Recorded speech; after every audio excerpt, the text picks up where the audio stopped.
Congratulations to the Robinsons. Now please welcome Mitch Mitchell, Vice President of State Government and External Affairs for Semper Energy, who will lead a CEO panel discussion on inclusive leadership competencies. This panel will share their leadership successes, challenges, and opportunities in building an inclusive workplace and supporting underrepresented businesses. Mitch. Hello, I'm Mitch Mitchell with Semper Energy, and I am proud to be here today to moderate a panel about a very important discussion and topic that is happening probably throughout every business and community in the San Diego region right now, if not throughout the entire nation. On May 20th of last year, a horrific incident happened that caused the entire world to be in shock and a tremendous amount of grief throughout the nation and the world. And with that incident occurred an awakening of sort, and a discussion began to ensue about the issue of diversity, equity, and inclusion. And today we're going to be joined by a panel of leaders who will discuss what their efforts entail to truly bring this discussion of diversity, equity, and inclusion into the modern age and to make it a reality within the spaces that they're trying to lead. The focus at the end of the George Floyd protest was really about police brutality, but it shifted. As many said, we have to have this conversation about this integrated America, the integrated country, our integrated cities and communities. And one of the things that we began to realize was that it was going to be a tough job for leaders of organizations to truly create this conversation, which could be uncomfortable at times, but is necessary. And to try and create sustainable, meaningful change amidst the people that you're trying to lead. And so we're going to get into some questions today about the efforts that are happening and the struggles, but also the focus and the hope. And before we get started, we want to introduce you to our esteemed panel and have them give you a brief introduction of who they are, and then we'll get into questions. And we'll start with you, Mike. Hi, Mitch. Thanks for having me. I really am glad to be part of this great panel on such a relevant topic. I'm Mike Fasulo. I'm with Sony Electronics right here in San Diego. I'm the President and Chief Operating Officer. Very nice, Mike. Thank you very much, Mike. Next, we'll go to you, Mark Stewart. Hi, I'm Mark Stewart, President and CEO of the San Diego Foundation. We're the region's largest community foundation and have been in place since 1975. And since that time, we've granted out more than $1.3 billion to nonprofits in this region. Thank you, Mark. Thank you very much for being here today. Caroline Nguyen, you are up next. Thank you, Mitch, and I really appreciate being part of this conversation today. I'm Caroline Nguyen. I'm the CEO of San Diego Gas and Electric, and just a proud member of this community, and really look forward to this discussion today. And rounding it out, Doug Winter. Thanks, Mitch. Very excited to be here and participate in this panel. I'm the founder and CEO of a company called Seismic Software. We're based up in Del Mar. We are a startup software company, so a little different perspective perhaps, but excited to participate in the conversation. Thank you very much again for all of you being here today. As we jump into the questions, I want to start out with the first question, and it's the issue of inclusion and equity. I recently had a conversation with a consultant who talked about the difficulties within an organization of really promoting inclusion and equity. And the one thing that stood out in the conversation with the consultant was equity is sometimes the hardest thing, because equity is, in the minds of many, it's either equity as it relates to how much money you're making compared to your peers, equity and opportunity, but most importantly, it's equity in the opportunity to fail, which means you've been put into leadership positions. And when you start to talk about equity, inclusion pops up right after, because this whole, the definition of inclusion, meaning are you including everybody? Is everybody feel welcomed?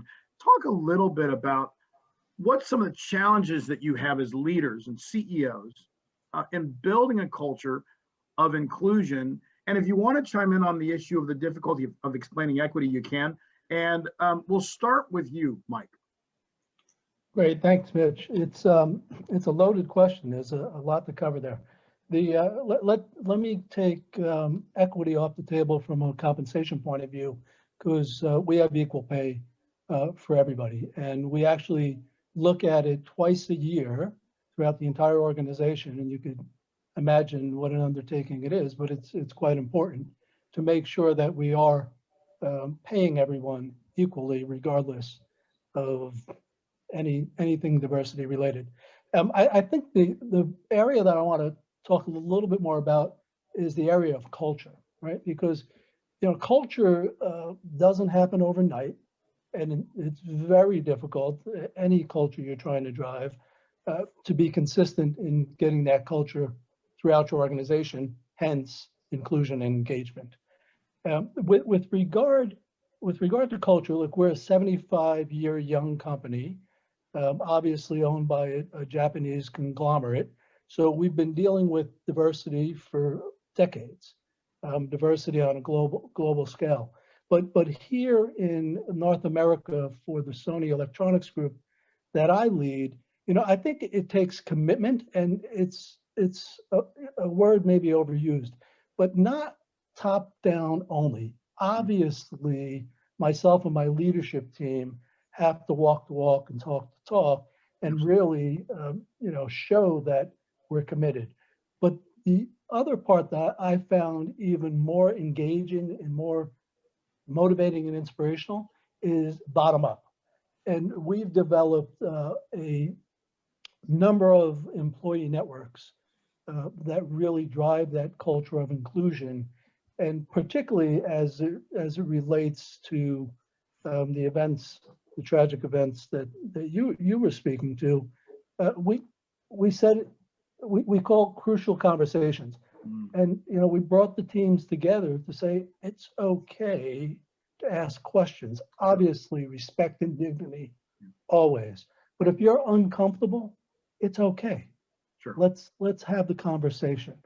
And we've been doing this not only in this past year, which has really heightened it, but we've been doing it for some time. And I think that's an important facet, that it's not look, 400 years is way too long. My generation hasn't done a great job in social justice, but we have to have the conversation, and culture takes time. So I think those are part of the challenges. The other is the numbers, the mere numbers, and all of us as CEOs, we're numbers guys and gals as it relates to the P&L. But from a talent point of view, the numbers matter as well. And maybe a little later we get into the conversation, I could talk to the team about some of the things we're doing to affect that part. And obviously, best person qualified for the job, obviously equal employment opportunity. But there's some mechanisms that we're using as a leadership team to drive that. So it's critically important to us. But you're right, it is a culture, and the culture takes time, and it needs commitment and sustainability. Perfect. Okay, Mark, I appreciate that answer, Mike. Mark, I'm going to go to you on this question and have you chime in a little bit on this as well. I think, Mike mentioned the issue of culture and building the right culture, because if you have the right culture, then people are going to feel comfortable asking questions and communicating, and you're going to break that silo of, well, I don't want to say anything, and therefore I'm not going to learn anything because I'm not talking to people. I mean, give us your thoughts on this issue of inclusive and how you really create that culture of inclusive, and people believe that there really is inclusivity and equity. Yeah, thanks, Mitch. I'm really glad that Mike brought up the term culture. So for me, I define culture pretty simply. It's our shared ways, our shared work, and our shared values. And so one of the things that when I came to the San Diego Foundation, that it was already doing really well, was every week was a culture week. And each employee had the opportunity to own a week and to represent whatever culture that they wanted to. Some did it ethnically, some did it based on their race, some of it did it on their travels and what they've experienced. So it really helps everyone just to get a sense of their colleagues that they have. But I also think, for me, I'm at a nonprofit, I'm in such a blessed position because at the San Diego Foundation, the challenge is about abundance, not about scarcity.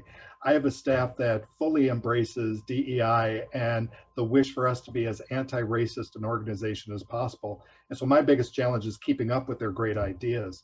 Again, for me, while I appreciate the term inclusion, I really prefer the word used by Berkeley's Haas Institute leader, John A. Powell, and that is belonging.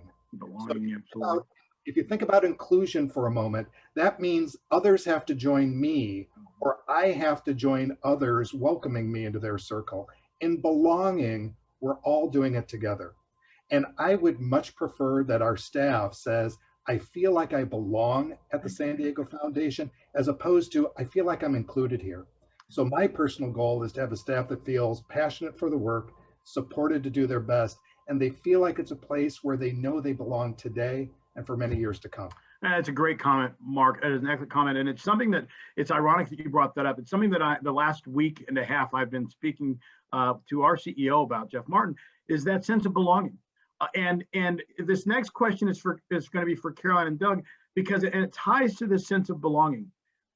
Mike leads a very large organization and the company is global. And I think when you think about, for Caroline and Doug, when you think about creating the right culture, there are core competencies as a leader that you have to display, that you have to express, and that you have to demand.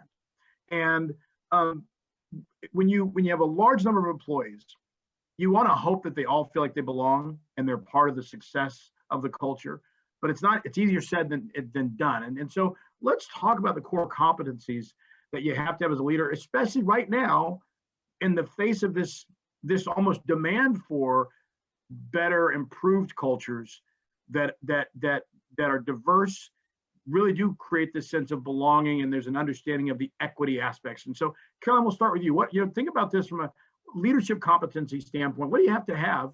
Because this is not always easy for leaders. Yeah, I too love the word belonging. I recently saw a job post from Peloton as the director of belonging, and I was really struck with that. But as I think about what are the competencies that are really needed to lead a diverse organization, I'd like to start with you need to have commitment, and you need to cultivate a diverse and inclusive workforce that takes time and it takes energy, right? And I think inclusive leaders are really driven by their values, including really a deep-seated sense of, I would say, fairness. And you need to believe that really creating this welcoming culture begins with them. It begins with the CEO at the top, and that they possess really a strong sense of personal responsibility for change, right? Mm-hmm. And I also think it requires courage, right? We need leaders who aren't afraid to challenge. Sometimes there could be entrenched organizational attitudes or practices. And I also think you need to exercise self-awareness, right? It's critically important for leaders to be self-aware and identify, understand, and recognize and correct their own biases, right? And have the courage and the humility, I think, really go hand in hand in that aspect. I would say, I think you also have to be curious. Right, you have to be really open-minded and have that growth mindset and a passion for learning and really a desire for exposure to different ideas. And I would end with, I think you also have to be a good listener, right? Being able to empathize with experiences that you've never had. Mike talked at the start about these community conversations, and we did the same at SD Genie and Semprin, and it really opened my eyes to the experiences of all of our employees and how that impacts what they do here at work. And I was really struck and moved by that. So I think you have to be empathetic around that and put yourself in other shoes. And I think most importantly is to acknowledge that we can all be better at this. And diversity, equity, and inclusion and belonging really all go hand in hand. So okay, very nice, Caroline. I love the fact that you use the word empathy, because I think that sometimes is easy to overlook when there's a lack of it within a culture. And I like that. Doug, what are your thoughts on the same question? Yeah, our journey is a little bit different. When we start the company as a startup, there was a lot of equity because nobody got paid anything. And, the employees were anyone that I could convince, hey, come join us on this journey, right? And somewhere over that 10 years, now today we're 1,000 people and offices kind of all over the world at this point in time. somewhere in between there and today, that when we started, there was a day where, hey, we've reached a point where we should become more mature about how we do these things, and we should make the investments in some of these kinds of programs to make sure that we are living up to our culture. And we invested a lot in our culture and you know, in being one that is inclusive. Personally, I've always looked at inclusion, you know, through the eyes of making me a better leader, in that if I have good, diverse ideas around the table, I'm going to hear and I'm going to find things and do things and be exposed to ideas that I might otherwise miss out on. And so for me, one of the core and most important values is being a good listener, being open to the fact that great ideas can come from anywhere and they will come from anywhere. And I think as a leader that you do yourself a huge disservice if you're shut off to hearing those ideas. I agree. Empathy is a huge word, and being self-aware. You know, growing up in the Midwest in a small town in rural Ohio, you know, was a very, very sheltered, privileged way of growing up and learning history in a certain way, and, you know, believing, hey, I'm a good person. I do things the right way. I make, you know, good decisions, and I'm conduct myself the way that I should. But then having, you know, the experience that was led by a lot of our employees, where we had listening sessions and we conducted unconscious bias training for our teams, you know, opened my eyes to the fact that, hey, there's a lot of things that I thought I knew, that I thought were true, that I thought I understood, that weren't true and aren't true, and that I need to really take a step back and understand that about myself. And you know, I think our employees appreciate the fact that I've been open with them about that in my own journey and education. And we've really tried to make the space to allow that to happen. So I think empathy as a leader, critically important, but really also being very open to the fact that, you know, what you think you know might not be true. And that, you know, you will lose out if you aren't creating an environment where you're going to get diversity of inputs and ideas and thoughts. It's such an important final statement there about, you know, you lose out if you don't get you know, input from a diverse voice, from a diversity of voices, and you know, one of the things that I think happens in certain situations are people believe that, well, you know, if you're doing one thing for one group, then you're leaving somebody else out, and you know, and you get into that controversy there, because are you only focusing on one group of employees, and that sense of belonging that Mark brought, you know, disappeared. Now, I will chime in here on the belonging piece. Caroline mentioned, you know, Peloton. I have a Peloton, and my wife believes that my sense of belonging with the Peloton instructors sometimes is a little disruptive. You know, when I talk about, she says, what do you have on your calendar today? I said, well, I'm going to go with Allie, and then maybe Emma Lovewell. I don't know yet. And she says that's a little much, but I think this belonging aspect is important. And this next question is going to be aimed at Mike and Caroline, because this belonging component is the question is how do you make employees, how do you make it so that you're supporting your employees of color during this time without, you know, creating the sense that your other employees feel like they're not belonging now because they're not in that base. So talk about how you've had to try and create this sense of belonging and this sense of support for your employees of color, during this time period, because again, the pandemic has impacted your ability to connect, right? Everybody's working from home. So it's not like you can get everybody into a conference room and an auditorium and say, let's talk, right? You've had to do everything via video and email. So talk a little bit about what you're doing and whether you think it's working. And, you know, again, this is all based on the fact that you're not in a normal operating position. And Caroline, we'll start with you and then we'll go to Mike. You know, we do have a very diverse workforce already. And I would say many of our employees struggle with similar issues due to the pandemic. So as a leader, what I've tried to do is really have that personal connection. It might be a phone call. It might be a one-on-one. It might be a coffee chat, if you will. But I feel that, you know, in this pandemic, employees need more connection.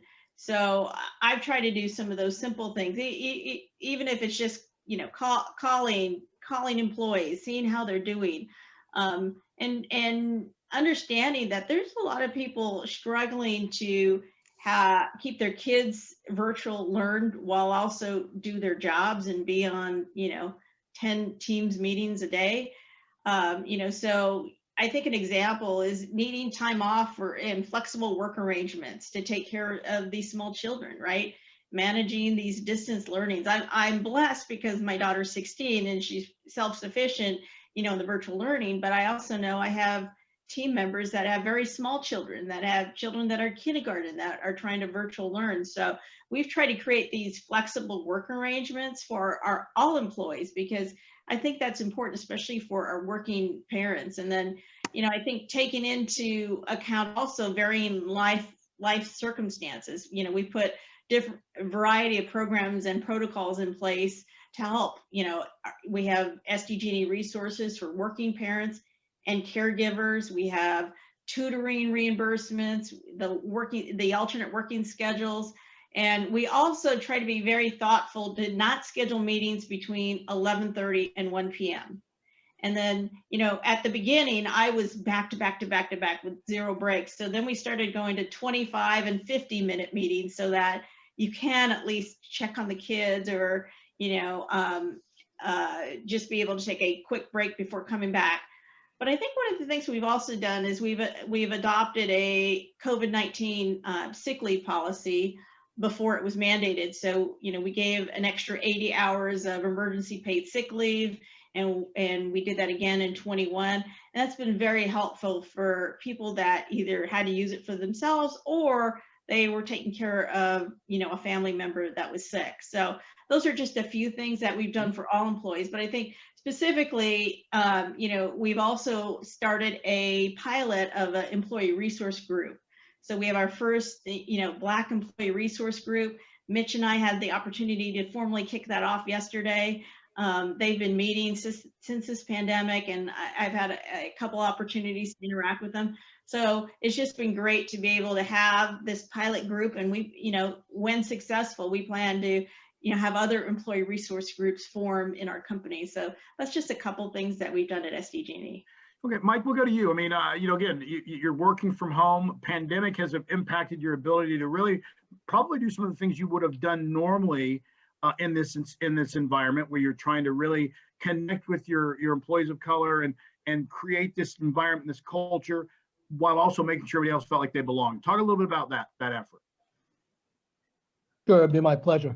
And let me just say, I so enjoy sitting on these panels with Caroline, because this is our second or third we've done on different topics, but we have so much in common on the activities that we're doing with our companies. I just really appreciate it. It's pretty phenomenal. Similarly, we've instituted free Fridays once a month. We normally stop at 3 p.m. on Fridays. It's okay if dogs are barking in the background on Teams calls and children are pulling, and or if somebody flex time, if people don't, they need to take care of their children, they need to take care of their elders, they need to take care of their family, fine, then you'll see them on email at 8 p.m., which work-life balance is an issue, but during the pandemic, we're trying to get by. So I think a lot of things in common with what Caroline said. And I also want to appreciate the leadership capability Caroline talked about regards to courage and empathy. They're kind of conflicting, right? Because people expect courage to be, the big tough person, but empathy is really what Doug was talking about, listening and all. So it's just wonderful to be part of this. As it relates to our people of color and some of the things that we've been doing. I talked about these crucial conversations, but there's a number of other things. From a business perspective, inclusion is good for business. Diversity is good for business. Right here in Sorrento Valley, we have the world-renowned research firm NPD, and we do a lot of work with them. They cover all sectors, and they'll tell you that 90% during this pandemic, 90% of consumers are likely to switch brands to companies that are associated with a cause, the companies that are associated with improving social justice, with companies that are associated with leading social change, right? So from a business perspective, it's a very valuable thing. And there's some education and teaching that has to go along with that because it's not intuitive, right? People, especially those with bias. I guess we all have bias, but those that don't know how to manage their biases. So education is a big part.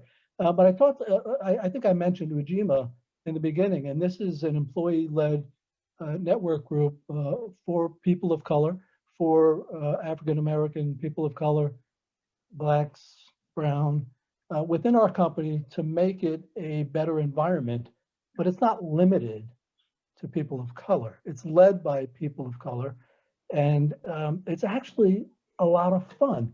Sure. Uncomfortable at times, but education, but a lot of fun. Sure. Because they do we're doing trivia quizzes and we're doing education, but in a fun and engaging way. Okay. We celebrate every month a different culture around the globe, and obviously this month is Black History Month. So we have events going, multiple events during the week at the electronics group, but then at the Sony group, we also have cross-company events going. We've got 2 keynotes happening this month for the Sony group. So it's really, a matter of, and I guess Doug said it, listening, right? Listening to what is going to make people feel they belong, they feel more comfortable, and especially during the pandemic. And then the last point is, we look at COVID and social justice or injustice connected.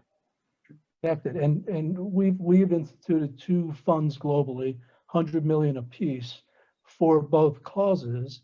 And we're finding that there's a big crossover.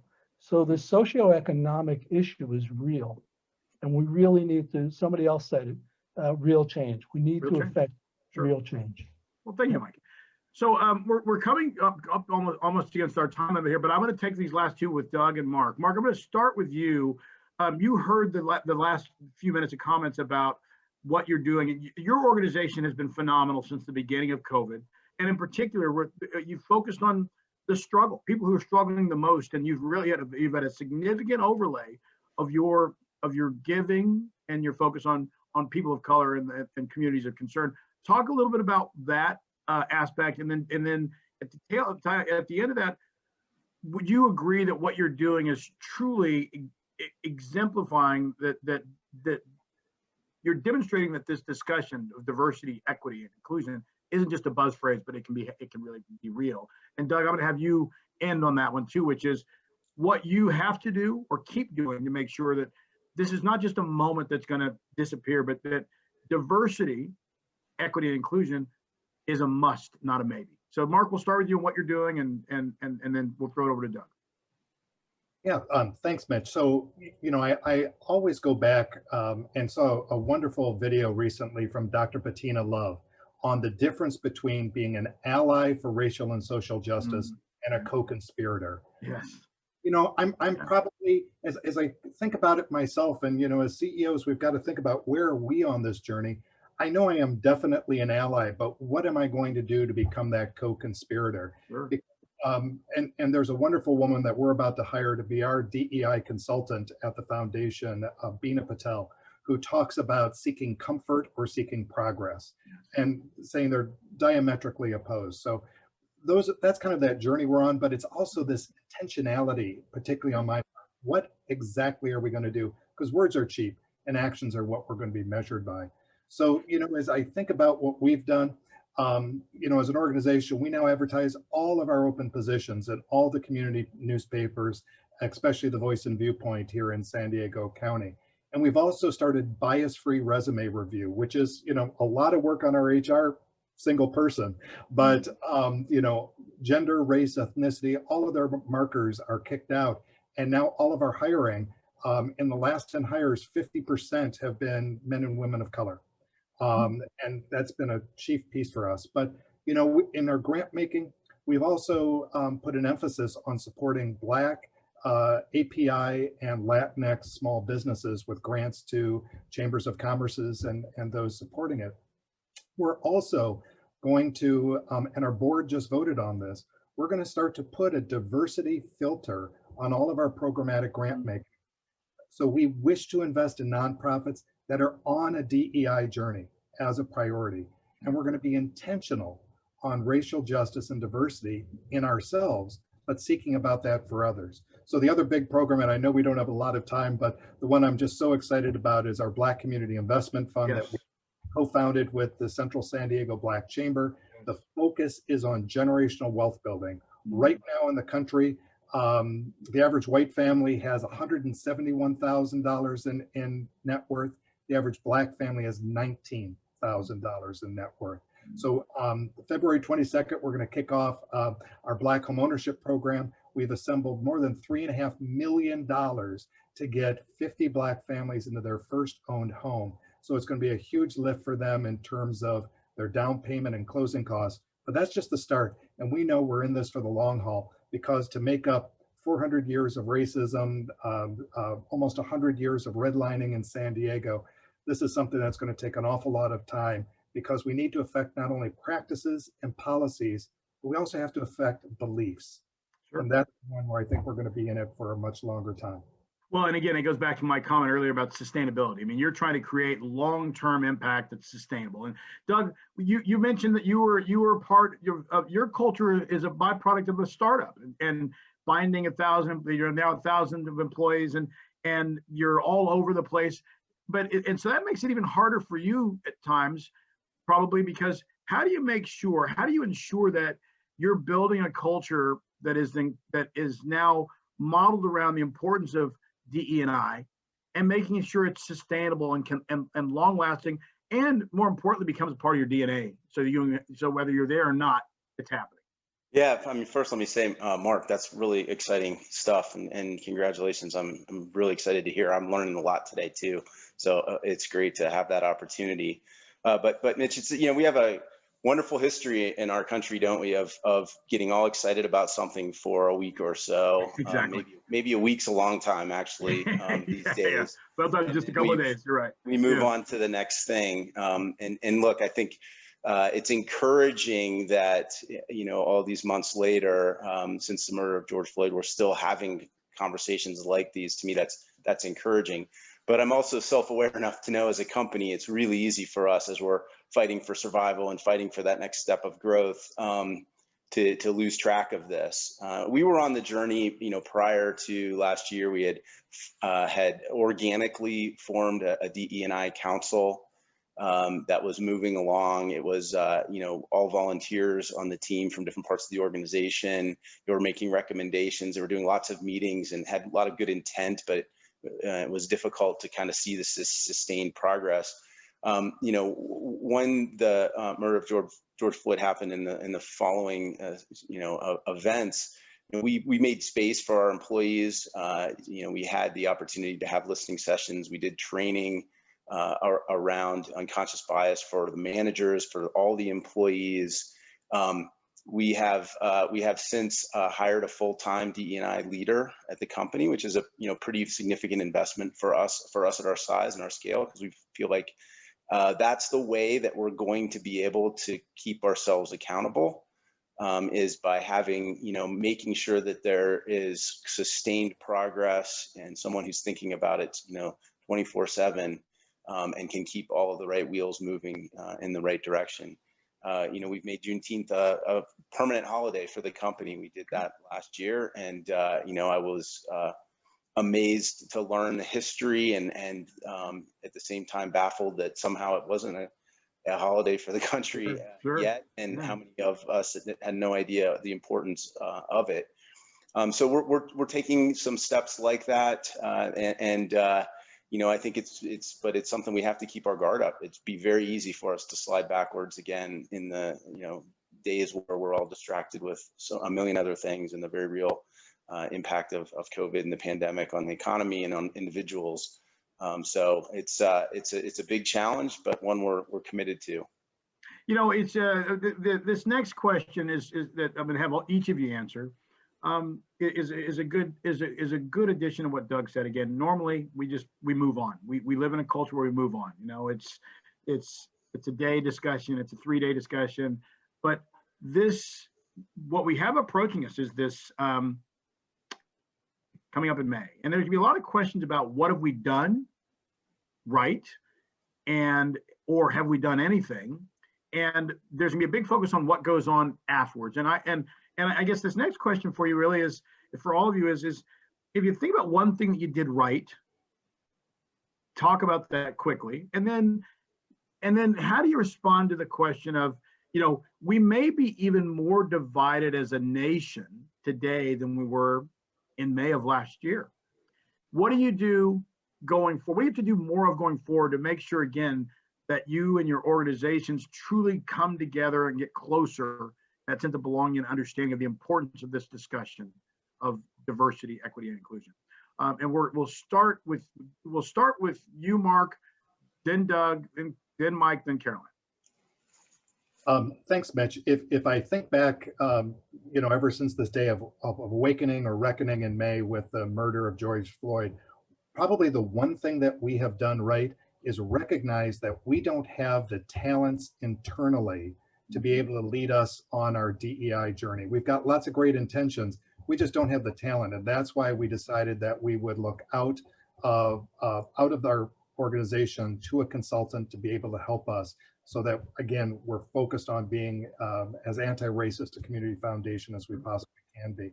And so I think, again, it's a recognition that this is a journey for us, that we're all at different places, and that if we want to have this being an effort for which we all belong to it, we just know it not only is something that, as Doug says, happens today, happens tomorrow, but really continues forward. And the great thing is I've got a board to whom I report, who are very much committed to this and wanting to know not only what they can do, but how can they help press us to continue to keep going forward. Wonderful, wonderful. Doug?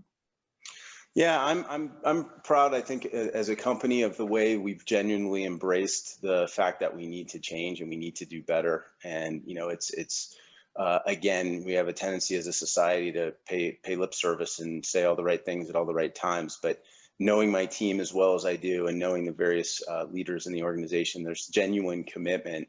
And I'm also, you know, for myself, you know, I think one of the best things I've done is just committed to a continuous education program, and you know, putting in my, I don't read books anymore because I fall asleep, but my Audible collection, Sure.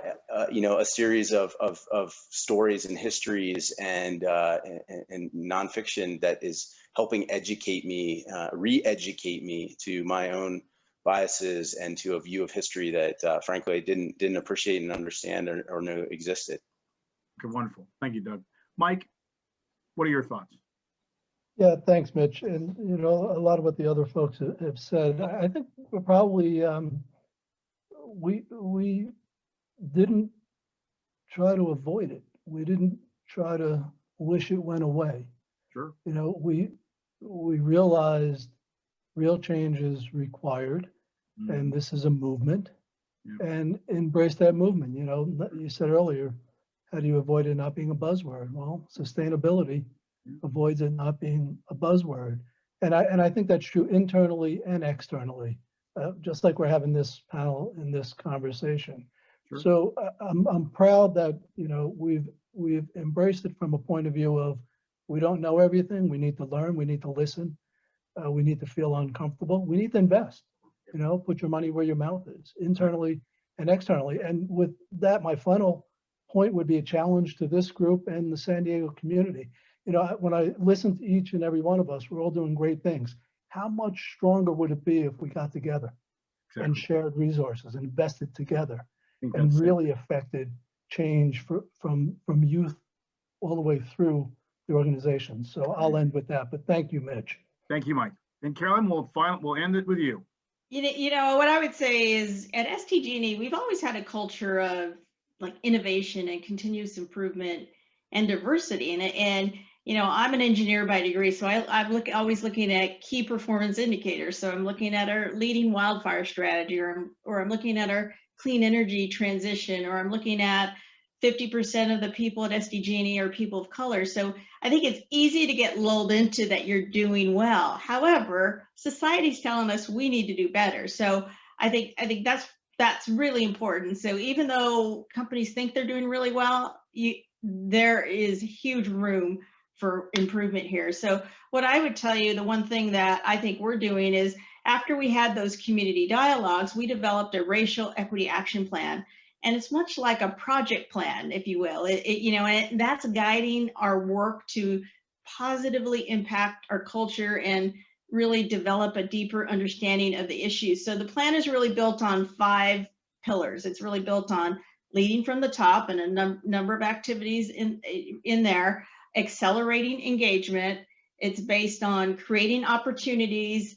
The 4th is driving conscious inclusion. And then the 5th is really partnering with the community. So we have a whole project plan, and we look at it once a month to make sure, because there's always new things that are happening. So this is really a live document, but we're running this like a project and making sure that every month we're making progress. And I would end with saying that our annual performance review process has been updated, and it takes into account contributions to diversity and inclusion at the individual level, as well as our executive incentive compensation is tied to meeting specific goals around diversity and inclusion as part of that action plan. So I think those are just a few things, I think, Mitch, that we're doing that can make sure that we're continuing to get better and understand and progress our culture.